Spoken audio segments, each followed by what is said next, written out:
ये आप सारे में भी रिएक्ट जेएस पे आ जाएंगे। स्वेटर भी नहीं पड़ेगी।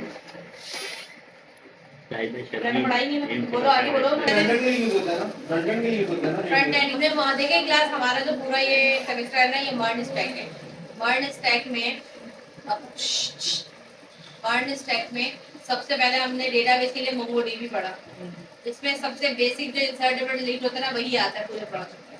मतलब आप इससे ज़्यादा क्या ज्वाइन लगा सकते हैं, ज्वाइन में आपने इंडेक्स बेस पे काम किया, ठीक है। दूसरा काम अब आप पढ़ेंगे इसका फ्रंट एंड को। इसके फ्रंट हाँ मैंने खुद कब पढ़ाई है, मैं बोल तो रही हूँ। सबसे ज्यादा उसमें करंट और इंडेक्स के अलावा क्रोड बोल रहे, करंट बोल रहे, प्रोनाउंसिएशन आपकी है, ठीक है। भाई एक्सप्रेस भी मारेगा मैं एक्सप्रेस जे हाँ एक्सप्रेस जे पढ़ाऊंगी, मैं अभी बता रही हूँ, आगे बोलने तो दो, ठीक है।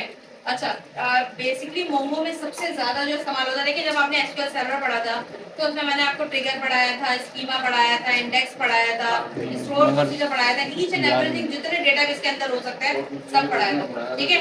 अब यहाँ पे जब मोंगो पढ़ा हम लोगों ने, मोंगो में हमने बहुत ज्यादा पढ़ा तो इंडेक्स पढ़ा।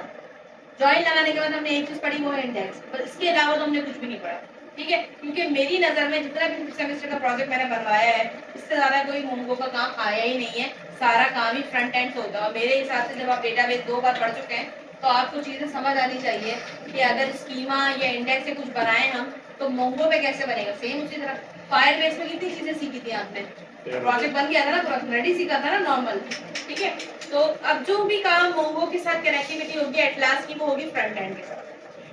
अच्छा मोंगो के बाद अब जो हमारे पास कोर्स है वो है रिएक्ट जेएस का। रिएक्ट जेएस क्या होती है, एंगुलर जेएस क्या थी, जावास्क्रिप्ट क्या थी। आपकी जो हायरार्की चल रही है, आपने सबसे पहले सीपी आदम में पढ़ा एंगुलर जावास्क्रिप्ट, उसके बाद आपने उससे पढ़ा एंगुलर पढ़ी थी, याद है।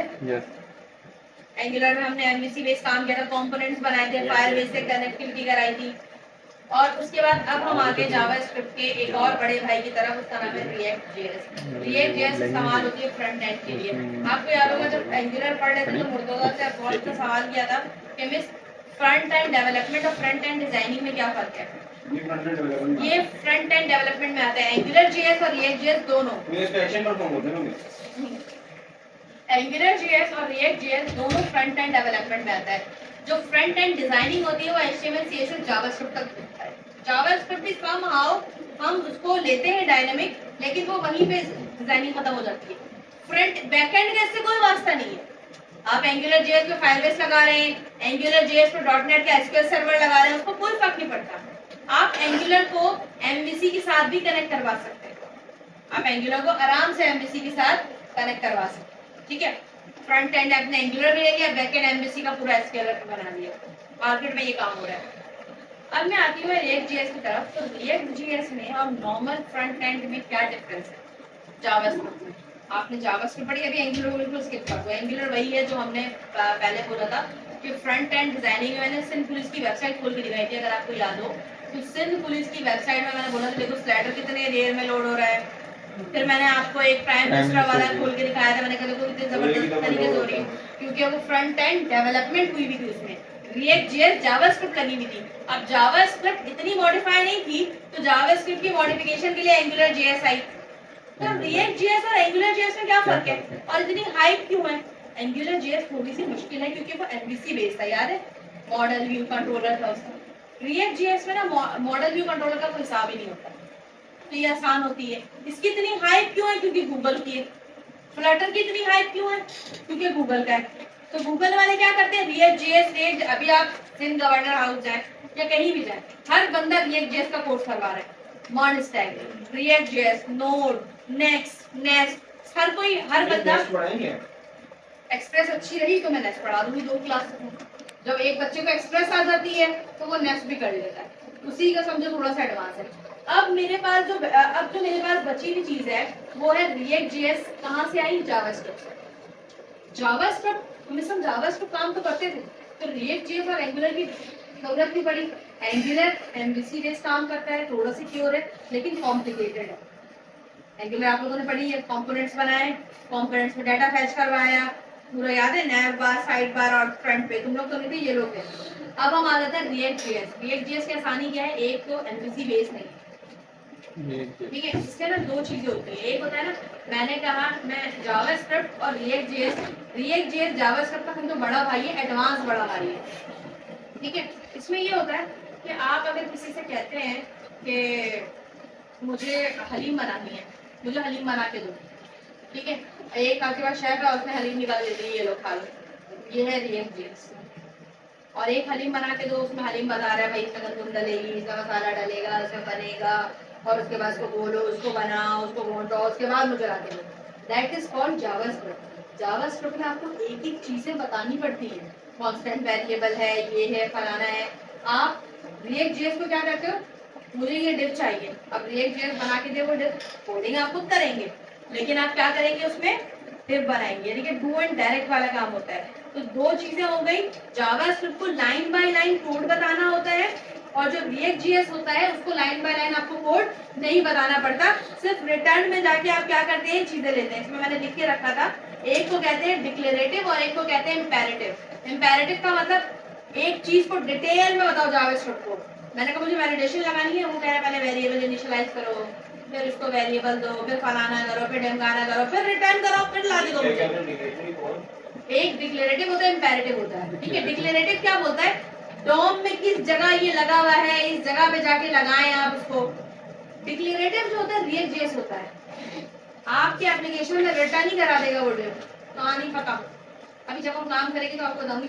सबसे बड़ी आसानी इस दुनिया में रिएक्ट जेएस की ये है कि इसमें एमवीसी अप्लाई नहीं होता। जहां एमवीसी अप्लाई नहीं होता, फ्लटर आपने देखा, फ्लटर आपको आसान लगा क्योंकि एमवीसी नहीं था इसमें। आप होता है आपके कहने पे एज कंपेयर अगर मैं यूं किया था, पकड़ के लाना पड़ा है यहाँ पे। तो अगर फ्लटर एमवीसी होता तो फिर और मुश्किल हो जाता। फिर हो जाता। फ्लटर अगर एमवीसी बेस होता तो मुश्किल हो जाता, मुश्किल हो जाता। लेकिन फ्लटर क्योंकि एमवीसी बेस नहीं था, आपके बोलने पे मैंने एक दिन मॉडल की क्लास बनाई थी, वरना अदरवाइज फ्लटर एमवीसी बेस। अब आगे जाके लोग काम कर रहे हैं उसको सिक्योर बनाने के लिए, जिनके भाई जाहिर सी बात है, हर बंदा अगर एक टेक्नोलॉजी पे काम करता है तो वो कहते हैं ना उसको मजीद सिक्योर बनाएंगे। रिएक्ट जेएस की सबसे मजे की बात एमवीसी नहीं है। हाइट ज्यादा क्यों है, सिक्योर तो एंगुलर भी है, रिएक्ट जेएस भी है। तो सबसे सिंपल बात बता दूं मैं आपको कि क्यों है भाई हाइट इसकी, वो तो अभी आप बता रही थी क्योंकि ये एमवीसी बेस नहीं है, और? तो ये इसमें मतलब ये थोड़ा आसान भी है उससे। और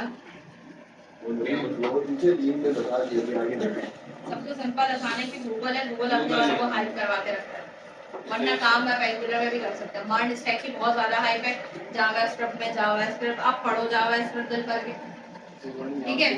अब ये फ्रंट एंड है, तो फ्रंट एंड में जितनी फ्रंट एंड है राइट में आप लोग खुद करेंगे, फ्रंट एंड भी ज्यादा मेहनत। फ्रंट एंड रिटर्न डिफ करवाएंगे आप, इसमें एक छोटी सी एप्लीकेशन बना लेंगे, पाइथन लेटेस्ट नहीं है इसकी हाइट। अच्छा, अब यहाँ पे क्या करेंगे, रिएक्ट जेएस में हम डमी एपीआई दिखाई मैंने आपको। डमी एपीआई पे काम कराने का मकसद ये है कि इसी तरह डमी एपीआई पे हम रिएक्ट जेएस में डाटा मैच करा लेंगे। कौन है भरा? तो ये जो डेटा हमारा एपीआई से आता है, हम इसको एपीआई में करते हैं, ऐसे वो करती है। सेलेक्ट करिए, मैं डेटा पे डालता हूं।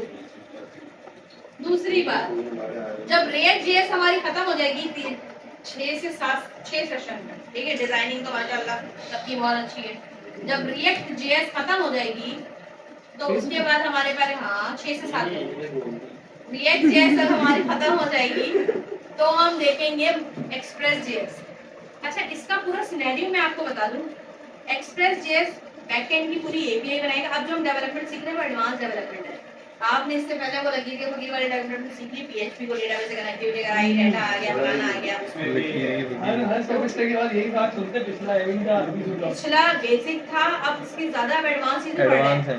अब आते हैं मर्ज स्टैक पे। मर्ज स्टैक पे क्या होता है, M4 MongoDB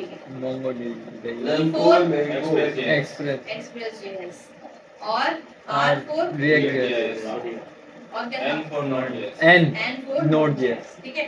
जावास्क्रिप्ट के कोई भी काम को वेब पे चलाने के लिए या डेस्कटॉप पे चलाने के लिए आपको Node.js की जरूरत पड़ती है।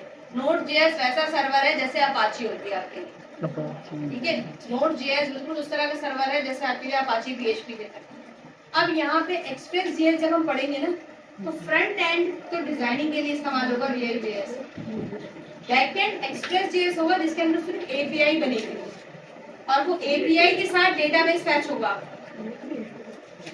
API जो बनेगी वो डेटाबेस के साथ कनेक्ट होके बनेगी। फ्रंट एंड से डेटाबेस कनेक्ट नहीं होगा, फ्रंट एंड से डायरेक्ट वो API कनेक्ट होगी। पूरी दुनिया इसके पीछे पागल है मॉडर्न स्टैक के पीछे। ये बनेगी ऐसे खत्म हो जाएगी। यानी कि ऐसी ब्लॉक हो जाएगी इसमें। रिएक्ट में नहीं, मॉडर्न स्टैक पे, एक्सप्रेस पे, API हम कब बनाएंगे? Express.js मान पे। लीजिए महीने में 50 सैलरी मिल जाए हाँ आराम से हो जाएगी फ्रंट पे आपकी। दूसरा ऑप्शन आपका होता है सामने को अली पे